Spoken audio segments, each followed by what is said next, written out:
My name is Mark, and I am an alcoholic. Thank you, Tony, for asking me to come out and lead tonight. I'm honored to be in front of all you gentlemen, and it's a miracle. I recently celebrated a milestone of 10 years, and I came in here and took a 30-day chip. Welcome, Michael. And last week I took a 10-year chip. It's possible. And for me, that was a miracle. This room generates miracles. And I'll talk more about that later. And what it is the men in these rooms. It makes this meeting amazing. As far as a drunkalog, you're just going to have to take my word. I qualify. You know, I started early, and I used to steal alcohol from my parents' liquor cabinet, and I did other drugs, and I won't talk too much about it, but the big topic when I was starting to smoke weed was marijuana, a gateway drug, and I said, no way. And I think differently now. That's just my opinion, but I would pretty much do anything. And but I like to drink a lot, and I would go to car races or whatever, and I would pee in my pants. I couldn't stop, you know. And when I got towards the end, I would fall a lot, and it was really messed up. Okay, so I was 54 when I got sober. I turned 64 yesterday, so that in itself is a miracle, because I would not have made that day yesterday had I not come into these rooms. And so I would like to talk about how this program has changed me, and what it was like, or what I had before, what I didn't have before, and what I have now. And I can tell you first off, what I didn't have when I was drinking was these principles right here. And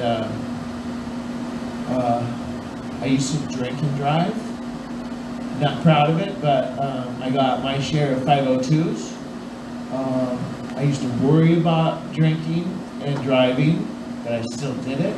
It used to be like 12 years between. If you had 2 DUIs within 12 years, they would really hammer you. And then they lowered it to 10 years. And I was thinking to myself, I can't do this. I cannot go 10 years without getting a 502. And my record showed it. And so that was the kind of things I was worried about when I was drinking. I was going to get 502s. And so this progressive disease led me on a long road, and I would not stop. I could not stop. I could not stop drinking. I told myself I would stop. I would try different things, like it says in the third step, whatever. Like, you know, I tried all these asinine things, and I couldn't stop. I could not stop. And I got to be to a point where I was a garage drinker, like my friend Don. We like to share that in common. That was my favorite place to drink. And towards the end, I drank in the morning. And I had to drink to get normal. And sometimes I had to throw up that first drink, you know. And I had lost everything. And this disease drains you of everything. And I was drained. I was done. And my ex-wife was kind enough to take me to a rehab at Huntington Hospital, and she had me sign some final divorce documents and dropped me off there and said to the doctor, "You can have him because we don't ever want him back." You know, and I knew the jig was up at that point. You know, I just didn't have anything left in me. You know, I was sick every morning, and I was so tired of being sick and tired. It was a really bad situation, you know, and you know, it was just agony.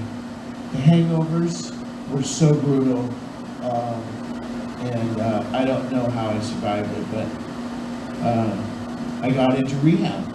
And then I went to, after 7 days of being locked in there, I got out and I went directly to a residential rehab facility. And I spent 30, 40 days there. And then I went to sober living. And it was the best thing for me.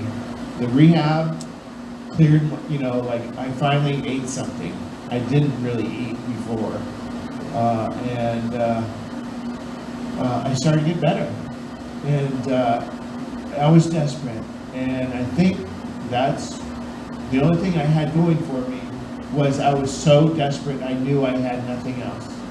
And so I came into this program willing to do something different, and I had nothing on this list, nothing.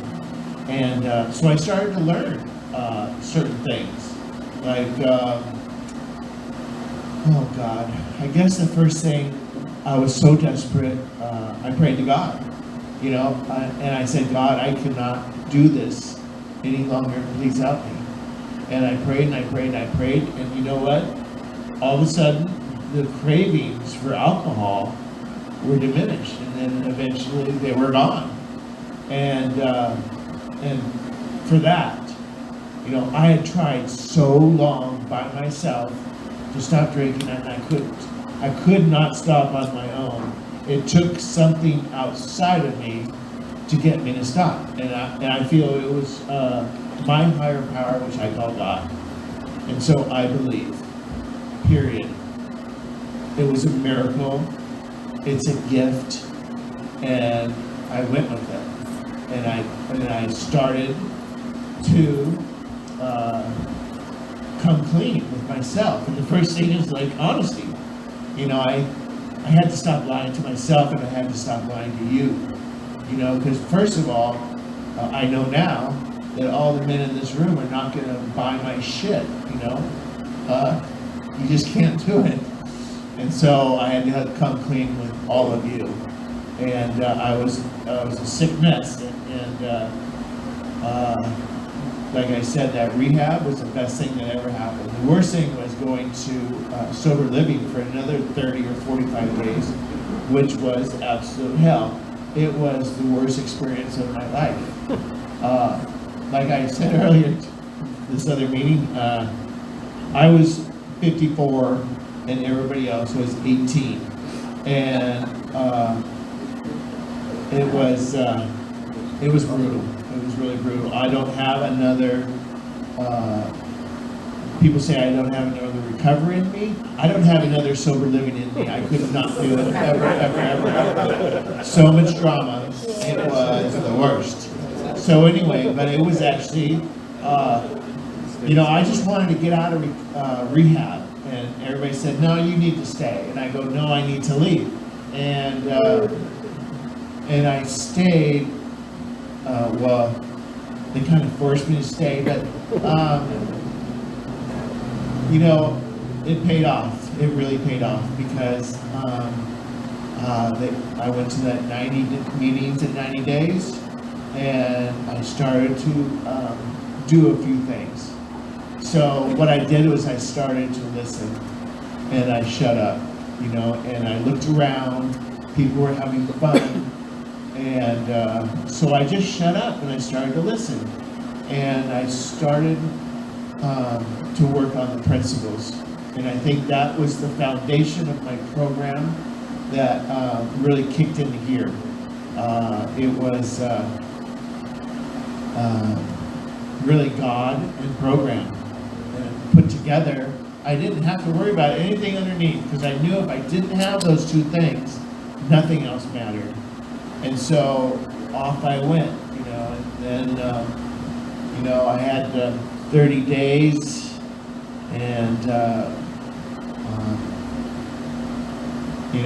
I didn't think I could ever get 30 days, and all of a sudden I had 60, 90 days, and then I had a year, and I came to this meeting, and I watched the men in this meeting, and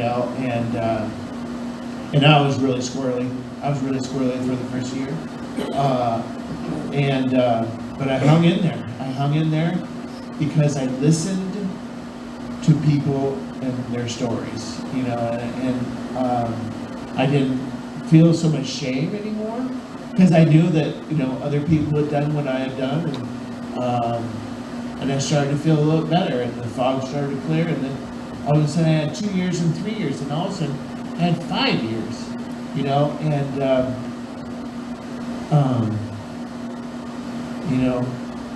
Monty used to say, you need to grow up. This journey teaches you to grow up.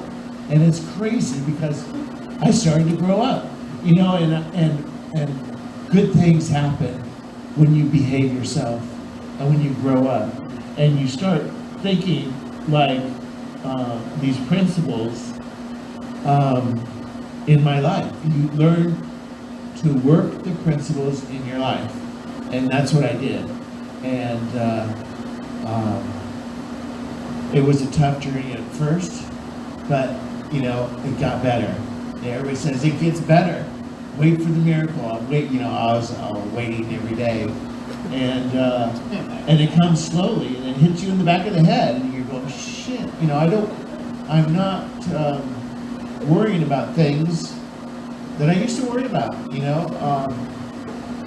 I don't have handcuffs on lately, and what I do have is the ability to correct my mistakes. I still make mistakes, and I have the ability to recognize that I've made a mistake and correct it.